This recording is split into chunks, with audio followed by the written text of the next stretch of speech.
Now, 4 out of 5 child car seats are incorrectly fitted, meaning a simple trip down to the local shop could put your child's safety at risk. Now, the Road Safety Authority's Check It Fit service is checking car seats all over the country. And joining us now is Road Safety Promotion Officer Aisling Leonard to demonstrate how to fit a car seat correctly.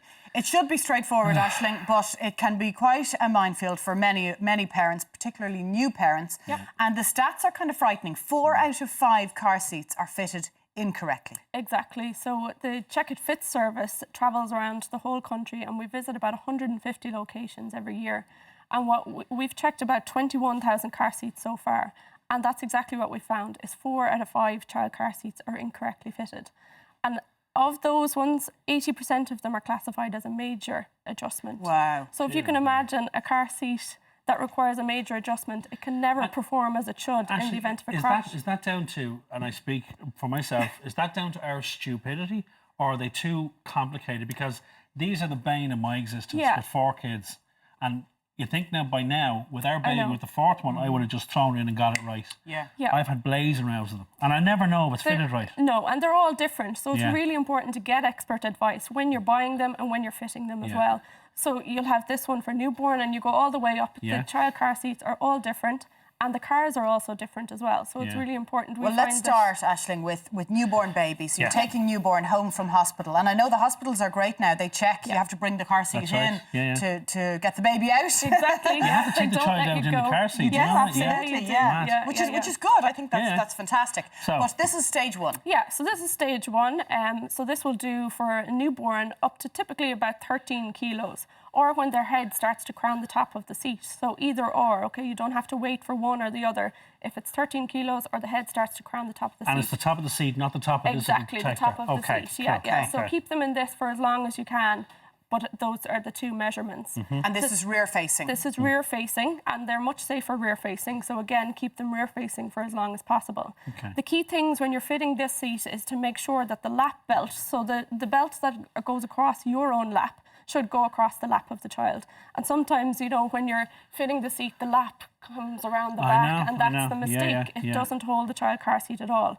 So the key thing to remember is lap belt to the lap of the child, and fit it in through the blue guides on a rearward-facing seat, and then this shoulder belt goes around the back and there's a fitting into the blue guide here as well. And sometimes there's 2 of those. There's one either side that you have to slide exactly. it into. So the key thing to do is, you know, when you're buying the seat, get an expert to show you how to fit it, read the instructions carefully, fit it into your car as well. Now that could be going into a base, couldn't it? It could, yeah. The base is just there behind Simon. There's the base, that's what I have. That can be an isofix base that fits directly onto the chassis of your car.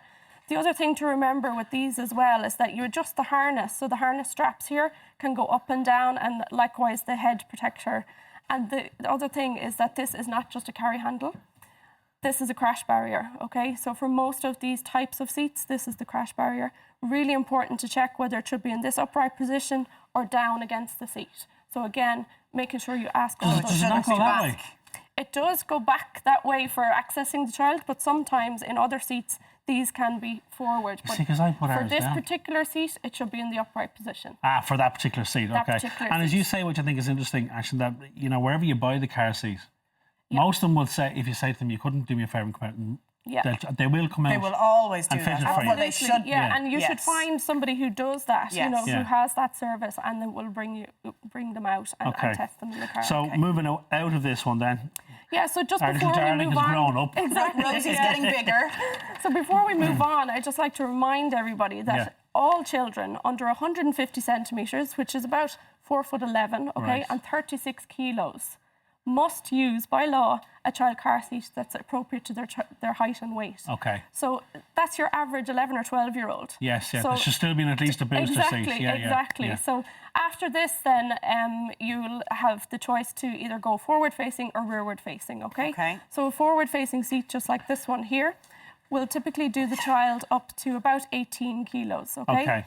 And the thing to remember is that you adjust it as the child grows as well. So you can see there that you can adjust that harness up or down.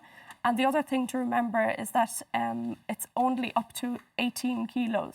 So after that, you have to be aware of your child's weight all the time, so that you know when to move it on. Exactly.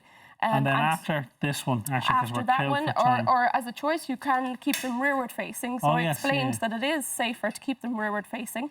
The seat itself actually absorbs most of the crash forces. So instead of the forward facing where the child is actually taking most of the force, it's the seat that takes it in this. So again, keep them rearward facing if you can at all. The key thing, I suppose, with all seats across the board is to make sure that the actual fitting is tight.